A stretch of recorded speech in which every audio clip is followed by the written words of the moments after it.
Hey everybody, and welcome back to the Lumineers Quest podcast, where we talk everything Lorcana. I'm Zach, And I'm Jacob. and thanks for coming on this journey with us. Okay, special middle of the week recording episode because Azurite Seas was just announced, and we got to talk about it. Azurite Seas. That's gonna take a little while to get used to, but I'm excited about it. Yeah, I want to know what's an Azurite. Have you looked that up? I don't know, but that's what on the Monstro card. That talks about the Azurite Seas. Oh, I did see that, but I was like really quick. I literally just got off work and came and talked about it. Even though I guess this is going live next week. But anyways, yeah, we're doing a quick fun bonus episode because Azurite Seas. I mean, I assume Azurite is like what they're looking for. Ooh, that's Azurite. That's a good point. Yeah, that would make a lot of sense. But, anyways, let's jump into it, right? There's a bunch of fun stuff to talk about. So, some big stuff. I like that pun. That's a good pun. Hopefully, everybody picked up on that, or at least some people picked up on it. But, is that where we're jumping into first? You want to jump right into it? Then yeah. Yeah, I mean we're just talking this because we don't have neither one of us have a bunch of time right now. Sure. So we're just trying to jump into it. So, but I mean, like, is that what you want? Is that the first thing we want to talk about, or do you want to talk about like the accessories or the product or are we just jumping into the properties here? Let's jump into the spicy stuff. Let's do it, right? Yeah. So, how long have I been clamoring for it now? Set one. It was in the first prediction video we did, I think. But like, have I been like on that bandwagon where I was like, that's my number one? Is it back in set one? Yeah. Okay, well, since back in set one, I have been banging the door on Big Hero 6, and guess what? I just find it funny at D23 they announced like as the big deal, like, oh, Rescue Rangers is coming. It's like, okay. And then they just shadow drop like Big Hero 6 is also in it. Yeah, Big Hero 6 is insane, which there's a couple cards that are kind of spicy. We do have a Baymax Legendary, which we'll get to, but I still don't see like a uber busted card from Big Hero 6. Yeah, I mean, Honey Lemon and Go-Go have to be the two best ones, right? Which we'll get to. We're not like trying to be coy about it, but we haven't even had a chance to ourselves talk about it yet, so I'm kind of just...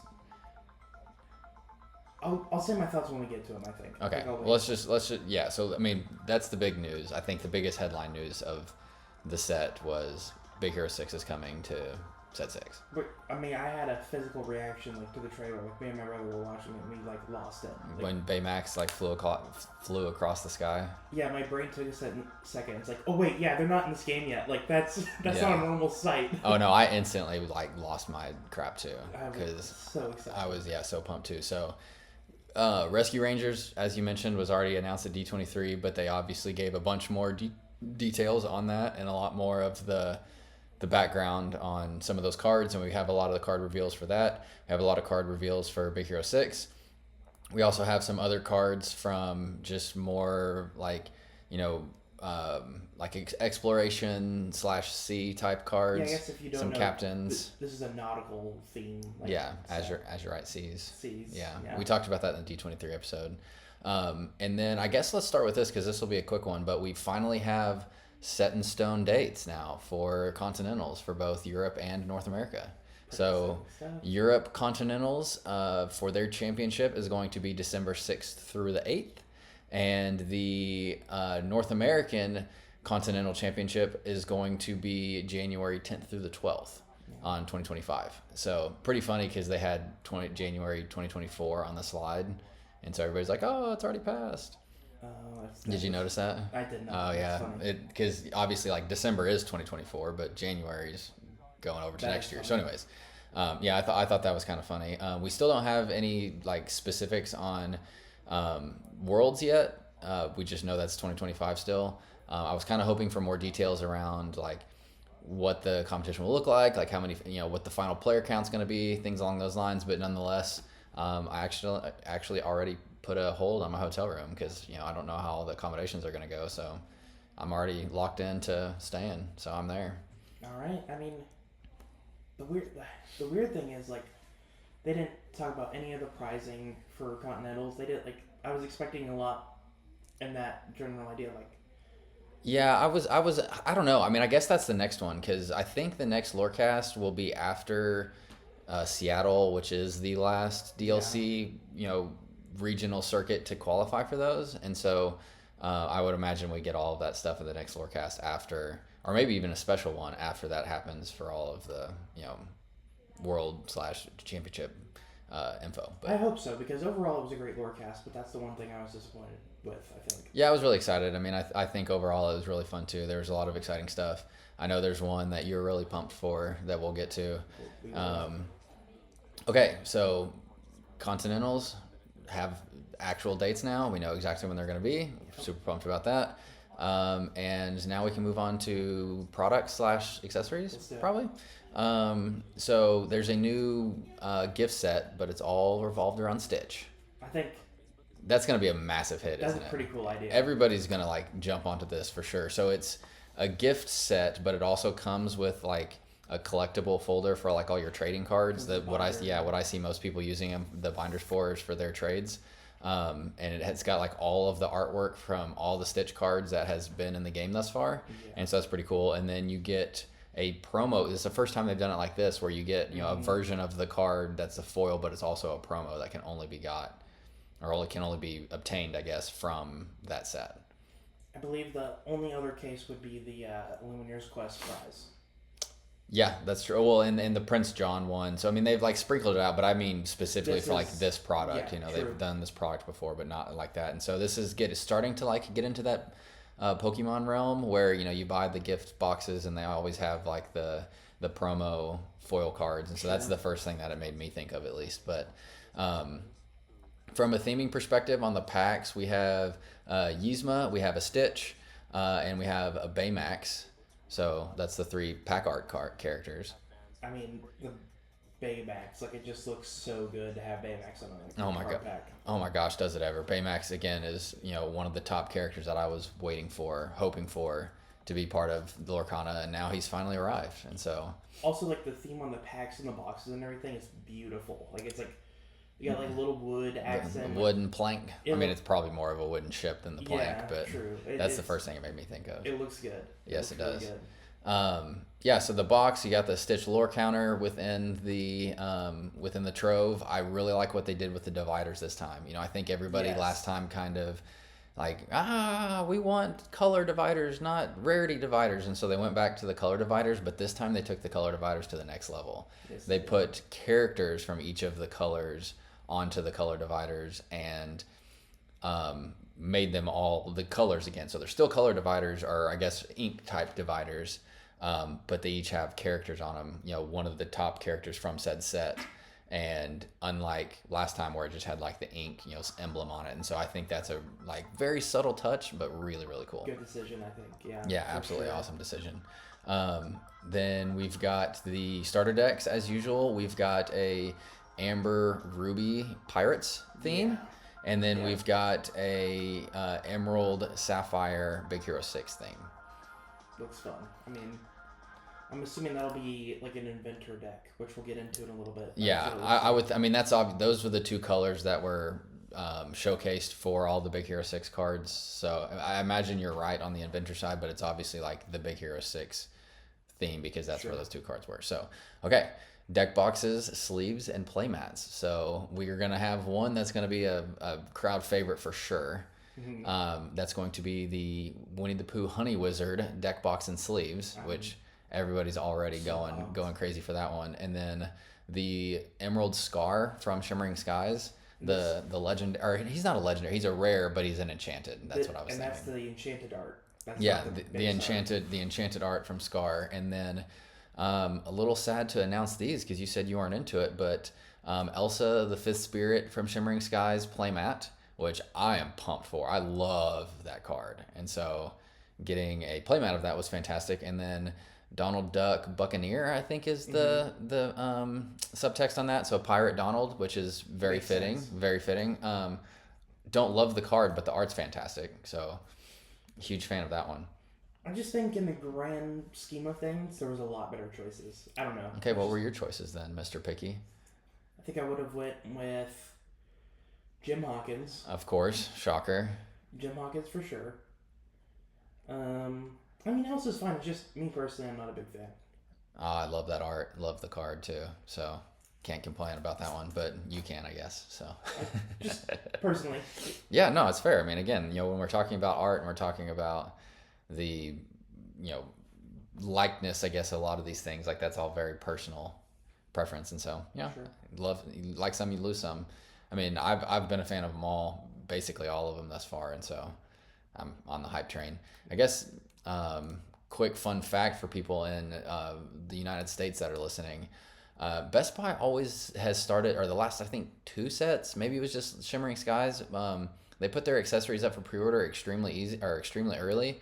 I actually already pre-ordered my playmats from Best Buy just because, they can be a little hard to get a hold of sometimes and make it a little difficult. So if you have had a hard time getting them and you want to get an easy playmat, then I think Best Buy is probably your best bet, because you're getting it, you don't have to worry about it, and you're kind of good to go from there. And so Best Buy's a little hack, a little bit. yeah, I already like I said, I literally already did it. I mean, we're recording this 5 hours after the announcement, and I've already gotten it locked away for.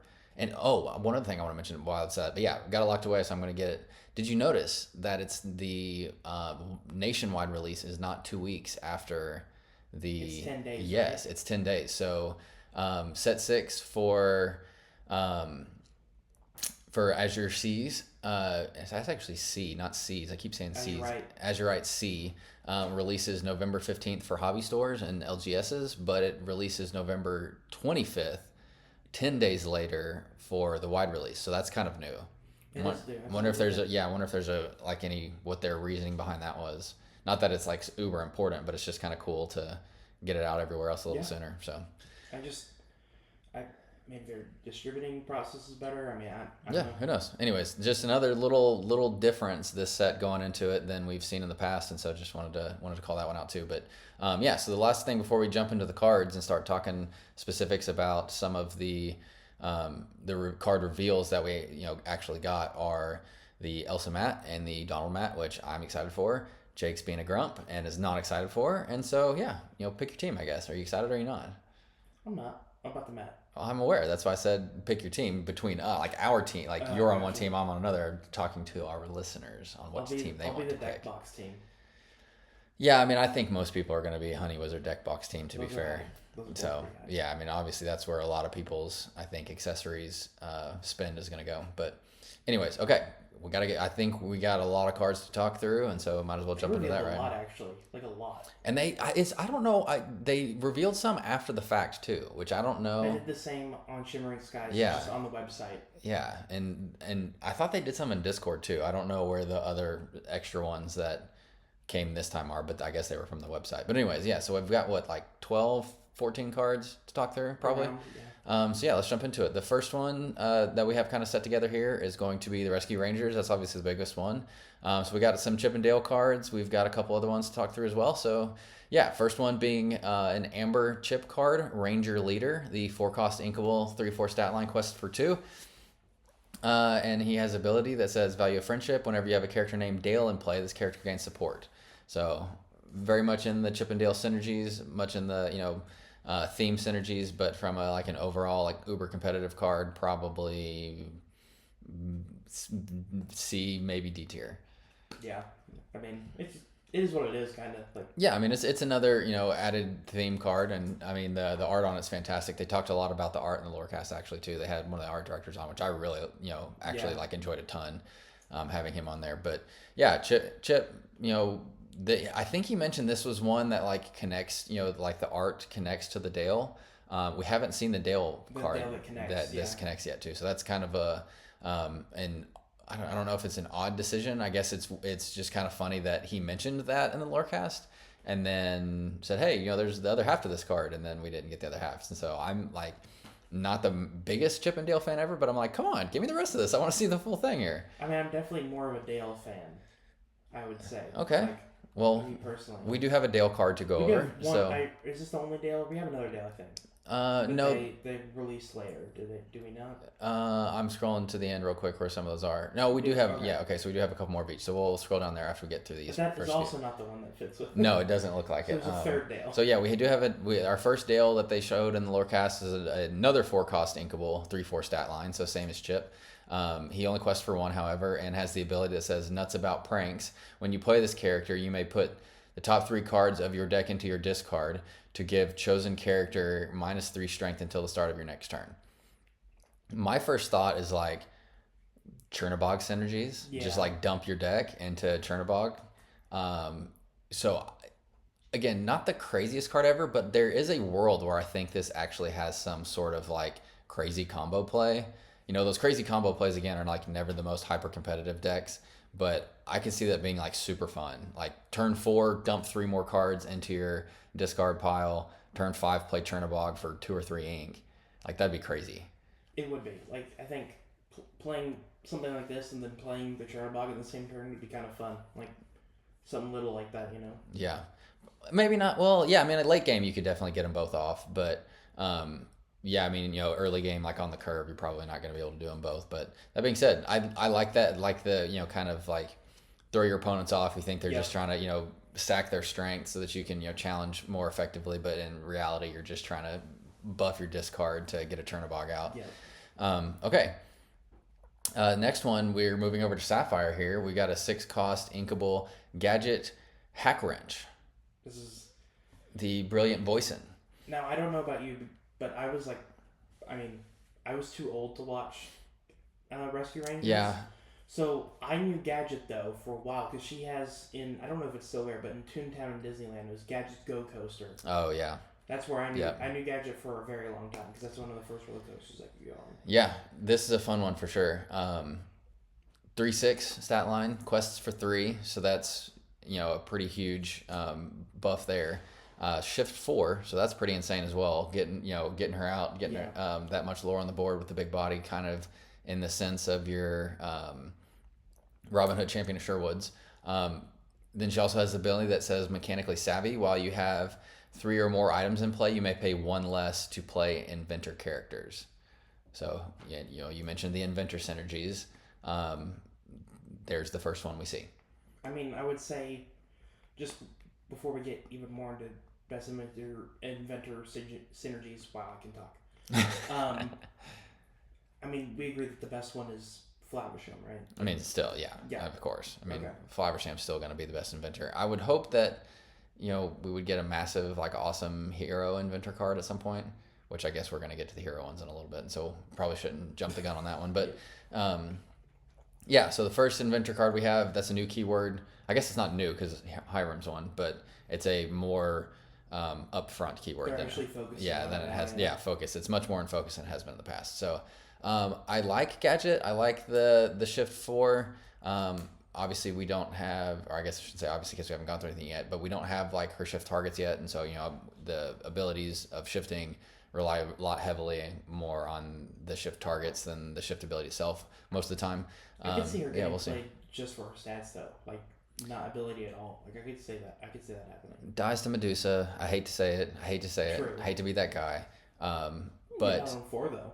Yeah, no, I agree. I think there's potential, especially in the hyper aggro world where it helps to get bigger bodies out, you know, quicker, so you can deal more damage. I think, you know, there's a lot of potential there. But so there's Gadget and Sapphire. But moving back to Amber, where most of the Rescue Rangers cards are, we have a 2-cost inkable action that says count the number of characters you have in play. Chosen character loses strength equal to that number of character, or that number until the start of your next turn. And this is Rescue Rangers away. I mean, this is one of the funnest starts of the set. Though, oh, for sure. This is like super classic Rescue Rangers, yeah. And I don't necessarily think this one fits into like the Under the Sea decks because it's very pointed at one character where, you know, they're trying to basically dump all of your characters at once with a key to play. But, you know, again, like with the cheat out, or, you know, dumping cards into your discard for a Chernobog and, you know, trying with all of the cards we got last set to cheat out more expensive cards in each of the different inks.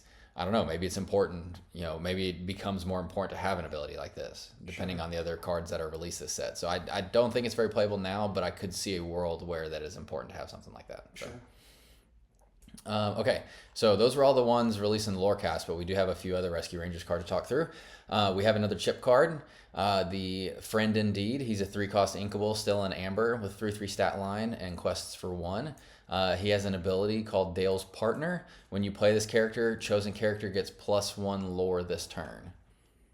So I like the ability, but I think the Donald that is bodyguard and does this is already much better. That's the first thing that I thought was, this seems very much in the aggro realm, because you're just trying to cheat out some extra lore pretty quick here.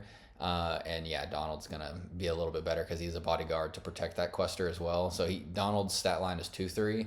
But he's a turn later, right? Isn't he 4? I think so. And so, but yeah, I mean, it's obviously different. So maybe you do want him on 3 and then Donald on 4 to just like keep pumping out the lore. Sure. But yeah, that was my first thought too. Is Donald's probably a little better. Yeah. Okay, we got another Dale card, which it kind of looks like these two arts. I mean, they're not like the arts as in like they like sit next to each other and like form one picture, but they're definitely like part of the same story. It looks like, because in the chip card he's like holding a rope down, and the Dale card it's like he's trying to grab the rope to be pulled up. So from that regard, they kind of go together. But this one, yeah, is another 3-cost inkable in Amber, 3/4 stat line, quests for 2. And he has an ability that says Chip's Partner. So again, these go together. This character enters play exerted unless you have a character named Chip in play. So a 3-cost, 3/4 stat line, quest for 2 is a pretty well statted card. And so most of the time there's some sort of downside to those. And obviously this one is that you have to have a Chip card in play. I mean, a Rescue Rangers deck, if it's fully built out, would be a lot of fun, I think. Like, just to be like, I got a Rescue Rangers, but I hope a lot of the team synergy goes to the next group we'll talk about, probably. I would imagine it does, just because they don't. Well, so far they don't seem very dependent on each other, to get the abilities. But anyways, yeah. So that's the last Rescue Rangers card. I think to your point, there's nothing like uber, fantastic about them. I think a lot of it, it gives me like Seven Dwarves vibes. It gives me some of the other synergies that you get with like kings and queens and princesses and stuff that you've seen in Amber before. And so nothing insane, kind of in the Seven Dwarves realm, really fun, definitely good for theme deck play, but nothing for uber competitive if that's, the initial take. But time to talk about Big Hero 6. Man, this is some fun stuff right here. Yeah, so I guess we'll just go in order of this list we're looking through, which seems to be in the order they were released on the Lorecast. Now they're missing one. Yeah, they went, because didn't it go... I don't remember. Okay. It not that it matters. I mean, we can argue over that forever, but not that it's super important to begin with. So anyways, first one being a 3-cost inkable Baymax. So start with Baymax because he's the best, right? Art's so good. Yeah, he's holding a flotation device. I don't know. It's just like he's already like, even on a pirate ship, he's all about safety. Yeah, he's like ready to help somebody in their time of need if they fall off. But yeah, Baymax, personal healthcare companion. He's a 0/4 stat line, quests for 2. Has 2 abilities fully charged. If you have an inventor character in play, you may pay 1 less ink to play this character.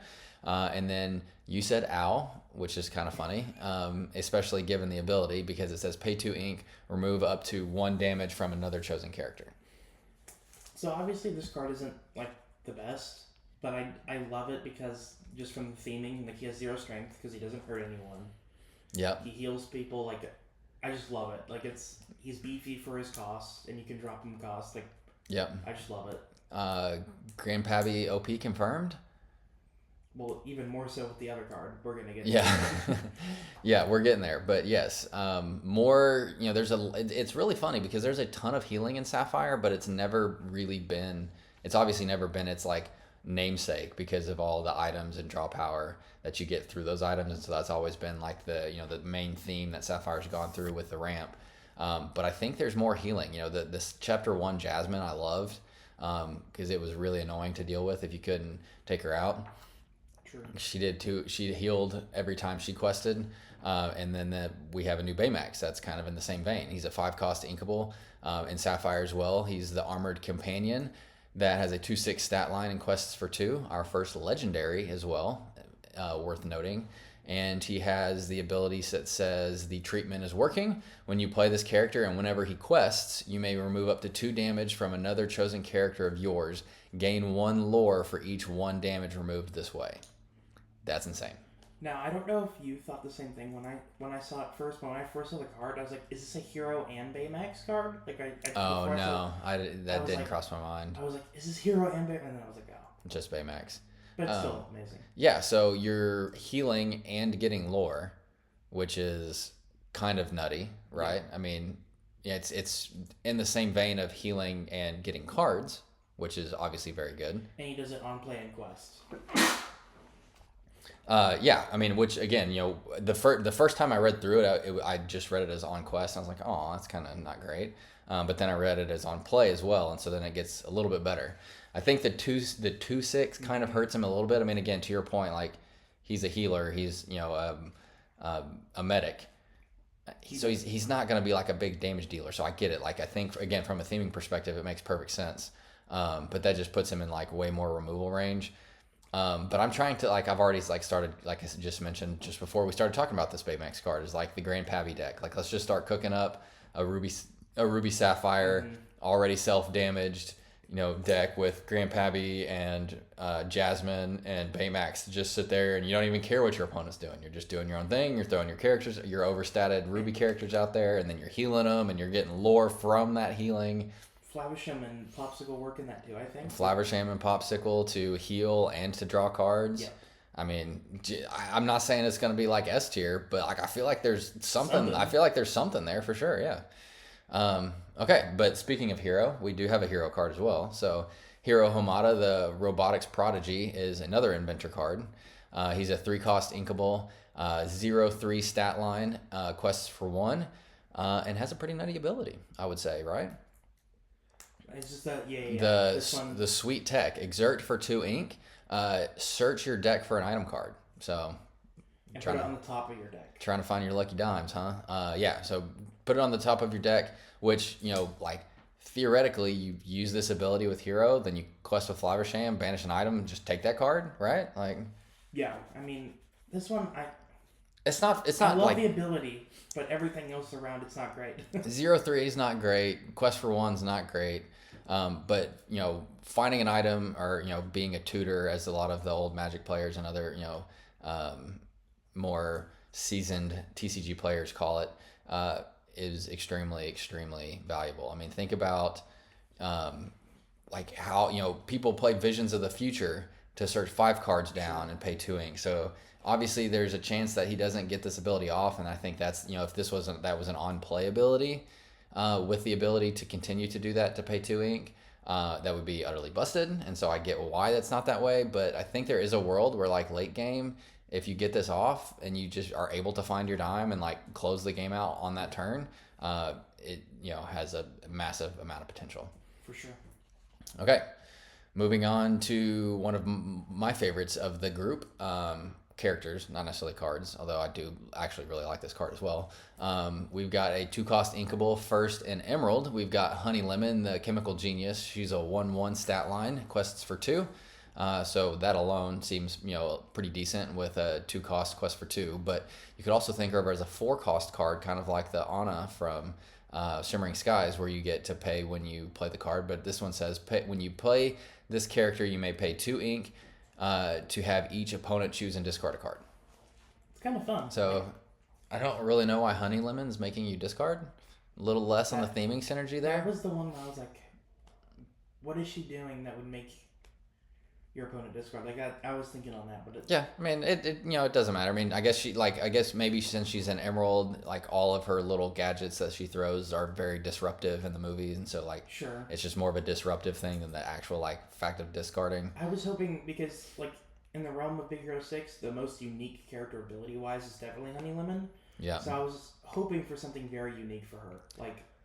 I mean, the act of discarding isn't unique, but the way that you're doing it, I think, is very unique. The ability, like playing a card and paying extra ink to do something, like that's still a very unique ability in Lorcana. So, but yeah, I think in the whole world of discard is still very relevant. I think having a discard body that quests for 2 is also extremely relevant. I mean, the 1/1 stat line is obviously understated, as it should be for a card like this, but I could see this getting some play in an Emerald discard deck.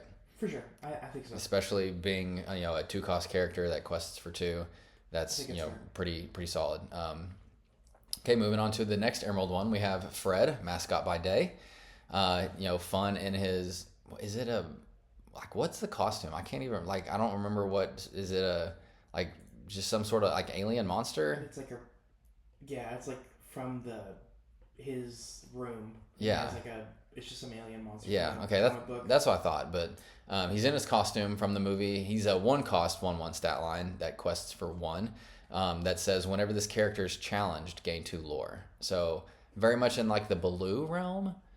Except Baloo's just anytime he's banished. Obviously, Fred has to be challenged. If that's what this was, he'd be busted, I think. But yeah. The difference here is, the 1/1 stat line. I think this falls more into like the giving people like the Lyle, give someone Ruxless, make them, challenge Fred if they don't have another way to get rid of it. Sure. So a little bit of synergies in Emerald there, but I would say that, Honey Lemon is a much better card than Fred, but that would be fun. Initial thought. That would be fun. Lyle challenge this or challenge Fred, gain 2 lore, they lose a lore. Like, that'd be fun. Yeah. Oh yeah, that's yeah. I mean the Lyle Fred synergy is real there for sure.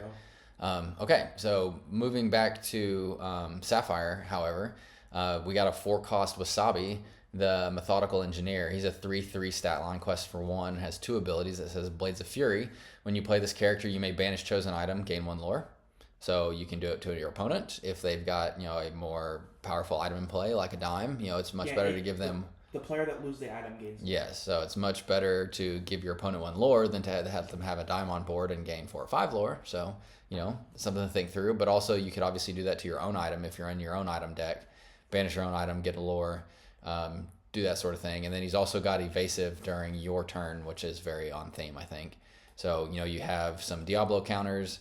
You have some other evasive counters for your Sapphire decks, and also have a little bit of item synergies if you're needing a little bit of lore to close out the game. Wasabi can help you with that. He's a great utility character overall, I think. Like, just can help you with quite a few things. Yeah, he's an inventor as well. So I could, and so is Honey Lemon, I should have mentioned. So there is some synergies there as well, potentially, to get him out, quicker with some of the abilities, or to, some Baymax stuff. But not the strongest character, but, potentially something there. Mm-hmm. Okay, moving on to the first and only location we saw. You're gonna go the other Big Hero 6 from. There's a couple more down here, isn't there? Sure. Yeah. I did forget there were a couple more that they announced after the fact, and they're further down the list. We go back to Emerald real quick. We've got Go-Go, which is maybe my favorite character of the bunch. I mean, obviously you have Baymax and Hero, but I mean of like the the science team from the university. I think she's probably my favorite. For me, I mean, Baymax number 1, I think, and then her and Honey Lemon are interchangeable. Yeah, they're definitely towards the top of my list too. But so Go-Go's a 2-cost inkable 2/2 stat line, quest for 1. She's always evasive. That makes perfect sense. Yep. Stop whining woman up ability that says when you play this character, you may pay 2 ink to gain lore equal to the damage on chosen opposing character. If your opponent has a Chernabog out there with 7 damage on it, and you drop a Go-Go, that would be a baller play. I mean, this is pretty fun. That's a cool ability for sure. I mean, I think the most I think this is playable. I think there are definitely, especially in like an Emerald Steel damage deck. Steel, right, yeah. This adds to that ability. And again, if we're talking like closing out games late, even getting like 2 lore off of, an on-play ability is very, very impactful. This has the potential to be the biggest on-play lore gainer we've ever seen. Like, aside from, I mean, you could play tap dime on the same turn, but aside from that, yeah, I mean, theoretically with Chernabog, you could get 8 lore. Yeah. This is nuts. I do love this card. I think this will definitely see play for sure. I don't want to say this is the best one revealed, because I like Go-Go, or I like Honey Lemon, and I like some of the other stuff that we've seen, but as of right now, this one's at the top of my list. Also, if you need to, you just play her on 2, take out Diablo turn 3, like. Yeah, I mean, it's evasive. Overall good, like overall great card. Okay, and then the last Big Hero 6 card, we've got a 4-cost inkable Hero back in Sapphire, 1/5 stat line, quest for 1. He has 2 abilities that says the first one is I need to upgrade all of you. Your other inventor characters gain resist +1, so little less of a little less of a cog's worth, but he's out there. And then an ability that says pay 2 ink, look at the top card of your deck, put it either on the top or the bottom of your deck. So again, I think there's some synergies there with the inventor like trying to find the right pieces for what you need. Sure. There are obviously better ways to do this in Amethyst, but again, I think that is very much more on the theme of the way that it goes for Sapphire. So not the greatest card, but I think from a theming perspective and the way that you kind of activate those abilities makes a lot of sense. Is there a world where again you're in Sapphire and you have so much ink that like it doesn't matter as much that you've got 2 extra ink? I can help shuffle my deck a little bit better, find the pieces I need. Sure. Like it, do I think this is the most playable card ever? No, probably not. But I think there is a world where, it gets some sort of play. For sure. Okay. Now moving on. Galactic Council Chamber, a 3-cost location with a 1 move cost, 7 willpower, and 1 lore. While you have an alien or robot character at said location, it can be challenged. So I didn't look this up, but my first thought was, and I don't know if it exists, but is one of those with a ward. Like that's all you need. Right? Yeah, an alien or alien or robot character. I don't know how many alien or robot cards in general there are, so don't know. Something I need to research on. Yeah, probably should, because that was my first thing too. Is just put a character there, just drop it in the location, and then just keep the board clear somehow. Just let it chug away. Well, I mean, yeah, it's kind of fun. Like I could say, like I don't know if it's super playable, but it's a little fun. No, I agree. I think it's really fun and would be like just incredibly annoying if you could like pull it off, but probably not the most impactful thing ever. Sure. However, we do have a fun new Stitch action, and that was in Steel. I don't know if I said that. Galactic Council Chambers in Steel. We have a Hot Potato action in Steel as well. It's a 3-cost inkable that you have 2 options when you play it. You can either choose to deal 2 damage to chosen character, a little bit of go synergy, yeah. Or you can choose to banish chosen item. So again, in the realm of Steel banishing items or disrupting your opponent's items, which from that realm, if you're playing a 3-cost inkable thing to banish items, you're probably just going to go with your tried and true Benja, but it just gives you a little bit of flexibility, I suppose. So it's fun. I like it. Okay, on to what I expect to be the crowd favorite from an art perspective. Yeah. Would be Stitch Alien Buccaneer. So there's our first alien. So there's one for sure. He's a 3/4 stat line, 4-cost uninkable. I missed that part. Quest for 2, shifts 3, so you can get him out pretty quick. And has the ability that says when you play this character, if you shift to play him, you may put an action card from your discard on the top of your deck. So that's kind of cool. I mean, if you're going through, some sort of action deck or maybe even Under the Sea, you can throw, one of those action cards to then double swing with Ursula potentially, like back on the top of the deck, so that next turn what you're going to get and to be able to plan for it a little better. But I mean, Amber has the 1-drop Stitch that would work really well with this. So. Yeah. I mean, I think there's potential there. Again, I'm not sure this is like insane. I think that'll depend on some of the actions and stuff that come into play this next set, but seems interesting for sure. Okay, moving on. We've got 5 more left. We've got Mad Hatter's Teapot. Exert for 1 ink. Each opponent puts the top card of their deck into their discard. Just straight up. This is an amethyst. Yep, this is an amethyst. This is just straight up a mill card. Just I'm going to mill my opponent out, and I'm gonna just rip their entire deck out of their hands. Yeah, it's fun. Yeah, I think this is very much in the realm of like an Amethyst Steel discard. I'm even throwing like Second Star to the Right in there at this point, and just like just drawing and discarding and dumping my opponent's hand. Actually, honestly, there may be even some Emerald Amethyst, discard mill that could pop up, because you just keep discarding your opponent's hands, let them draw a card. I honestly think then discard it. If you build around this, it's really good. Like, I think, just imagine you get a Be Prepared on them or something, something super useful, whole new world. Like, you drop something in the discard, like that's. Yeah, I mean, there's a lot of potential for that too. So I think it would be really fun. Again, probably not the most competitive card ever, but would it be really fun to mess with your opponents with this? Heck yeah. For sure. Okay, we have our first Sisu in Amethyst. We have Sisu and her element. It's a 5-cost inkable, 3/6 stat line, quests for 2, with Challenger +2, making her a 5/6 while challenging. And yeah, it's a common, like, more, I mean, not vanilla because it has Challenger +2, but yeah, I mean, that's a big body in Quest for 2. So, I mean, I think it's like somewhat universal. Like it could help with anything. yeah, I mean, again, I think it's really expensive and you're probably going to want something with a little more impact for sure with that expensive, but nonetheless, I mean, that's a big body. Yeah. So, okay, Kakamora. We got another Ruby Kakamora card. This one caught me off guard because I saw the little Kakamora guy and then I saw what it could do. I'm like, oh. Yeah, so Kakamora is a 4-cost uninkable 5/2.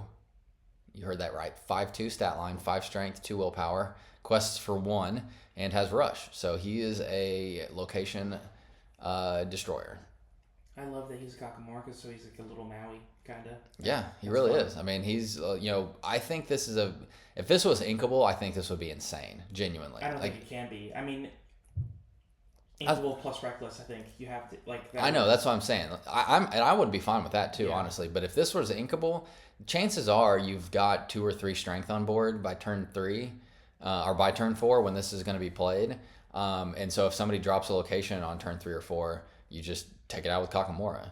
I mean, the uninkable really hurts it for me, but there's a world where this is really good too. I think so. Like, obviously, like, Maui isn't necessarily like a one-trick pony where he goes out and dies. This one would much be on that side for sure. But if you're using this as a location, like a location battler, then they still have to deal with him. I mean, if you're dealing with steel, which most of the time you probably are, then there's enough steel stuff to deal 2 damage. But I mean, if this was inkable, I would definitely play it. No ifs, ands, or buts about it, because he can quest for 1 too. And so, unlike Maui, you can't just stay on the board and not really be a problem after the fact. But anyways, okay, I'll let you do this one. All right, we got Jim Hawkins. Yep, in Amber. The honorable pirate, Jake's favorite. Inkable, 4 strength, 7 willpower, quest for 2. Bodyguard, and then I can't like read the ability. Yeah, it's a little further, but it's when you play this character, look at the top 4 cards of your deck. You may reveal any number of pirate character cards and put them into your hand. So pirate deck synergies. Which, so far, it's been Ruby Steel is a pirate deck, so it'd be interesting to see kind of where that goes. And now we're in the Amber range, which it's an Amber Ruby Pirates deck for the starter deck. So I would imagine we will get quite a few more pirates. Based on that alone. But. And Ryan Miller mentioned this, but in set 1, he mentioned a pirate deck. Yep. And we were all like, what is this? Like, we looked at the set 1 cards, and we're like, what? There's a few cards that kind of work-ish, but like, I don't really see anything. He was 5 sets ahead? 6 sets. Well, I guess, yeah, technically 5. But yeah, he said he was playing this card in set 1 for his pirate deck. So yeah, he was already, I mean, that kind of gives you an idea of how far out they were. I mean, they were, 6 sets ahead, or a year and a half ahead of the curve at that point. So that's kind of fun, like, insight to just see how far out they're playing. I thought it was awesome. Okay, 2 to go. We've got a new Tigger card, which is really fun. He's in the Crow's Nest, a 3-cost inkable in Ruby, 0/4 stat line with evasive, and can quest for 1. When you play this character, or when you play an action, this character gets +1 strength and +1 lore this turn. This one's pretty underwhelming. I love the art on this one. The art's incredible. But we've seen this before with like the Donald, where you get more lore for each damage on it. There's a few other cards that you get stuff for when the actions you play. I don't think there's a lot of like Ruby synergies around that necessarily. Mm-hmm. So this one's like towards the bottom of my list, unfortunately. I think so. Yeah. Okay, last card, and then we will give our final thoughts and wrap up. Yzma, the Convincing Chemist, a 4-cost inkable in Amethyst, if you can guess that based on the Yzma and Convincing Chemist subtext, is a 3/3 stat line, quests for 2, but is very much more centered around her ability that says feel the power, exert. If you have fewer than 3 cards in your hand, draw until you have 3 cards in your hand, and she is a legendary. So this immediately takes out like the Amethyst Crown Cotton, right? Like this immediately replaces it. For like aggro decks, absolutely, yeah. For sure, right? Like this is pretty sick. Yeah. For those decks. Yeah, I think so as well. I mean, it's again, I've said this a million times, and I'm gonna say it again now. It's not an on-play ability, and so it loses some of that luster. But I think the fact that for your aggro decks, if you're at 4 ink and most of the cards in your deck are less than 4 ink, you ink one of them and then play the other two, and then if you have a bunch of bodyguards out there as well, then just bodyguard her up and make you have the steel removal or the ruby removal to get rid of her. I don't want to say this is busted because it's again, it's not on play, but we've seen it time and time again. If you have an ability that draws a lot of cards, people tend to find the synergies that make it work. And so this is fun. It's really fun. I think there's a world where this one's really, really good. Where that lives or what that looks like, I don't necessarily know yet, and obviously we have to see the rest of the set to really have a perfect idea. But there's definitely a place, I think, for this one. And I'll say this, just from an outside looking in, Baymax and Yzma being the two legendaries so far, just makes me really happy. It's just a really cool, this has potential to be an awesome set. Okay, so what's your favorite card revealed? And then we'll wrap up. I think mine has to be, even though I'm not an Emerald player, and so it pains me to do it, I think it has to be Go-Go. Just because that ability where you pay 2 ink on play and gain lore equal to a chosen damaged opposing character, has the ability to get you a quick 2 or 3 lore and close out a game in some crazy scenarios. But also like a couple of other ones. Yzma's okay. I like the Baymax, the legendary Baymax for healing. So I think there are a couple options, but I think that Go-Go is definitely the best. Go-Go for sure is my pick, but if I had to go with the second one, me personally, I like the Teapot a lot.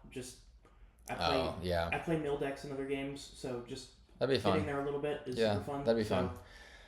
Okay, so final thoughts. Overall reveal, overall Lorecast, overall theme. I thought it was a lot of fun. I thought they did it super well. Like I said earlier, I love that they had the art director on there to talk about some of the background stuff that you would just never really notice. And so it was really cool to see that because the art of Lorcana is fantastic, and so they definitely do a good job and deserve some of that recognition. Immensely excited that Big Hero 6 is in here, so incredibly pumped about that. So yeah, overall, I'm giving it a definite A. There's nothing that I have to complain about, and all you have to complain about is the mats. So the mats less so. The thing I have most to complain about is the not as much information on Continentals as I would like. Yeah, and that's fair. And obviously I would really like to know that too, because I have a very vested interest in it, considering I'm going. But nonetheless, we continue to peel away at the onion and to get more and more. So good times though. I don't think after they revealed Big Hero 6 this could land flat. No, I think it immediately surpassed everyone's expectations. Yeah, for sure. Because the thing was every set okay, is this Pixar time? Is this Pixar time? Is this Pixar time? Now we know it's coming in 2026. Yeah. So this was, for me, this is probably the biggest thing they could reveal until Pixar. There's very few other properties that haven't been touched on that would have made me just as hype as this. Tron, would for sure be up there, something like that. But yeah, obviously some of the park stuff would definitely be cool, but yeah, a lot of that's not outside, or like you said, outside the realm. Pocahontas they had talked about in D23, excited about that. That's 2026. Black Cauldron, still excited about that as well. I think Lady and the Tramp might be the only other one that I would be oh yes. For me, it would be Tarzan. I think I'd be hyped about Tarzan. Yeah. Or Hunchback of Notre Dame. I'd be hyped. Yeah, Hunchback's another one that definitely I think a lot of people would be super on board with, but. Yeah, I think that pretty much wraps it up, and we can call it there. And I hope everybody got to enjoy the Lorecast, or if you didn't, this at least fills you in on what all was talked about and what all you can expect. And hope you enjoyed the quick little bonus episode here. And we'll catch you guys next time. Bye guys.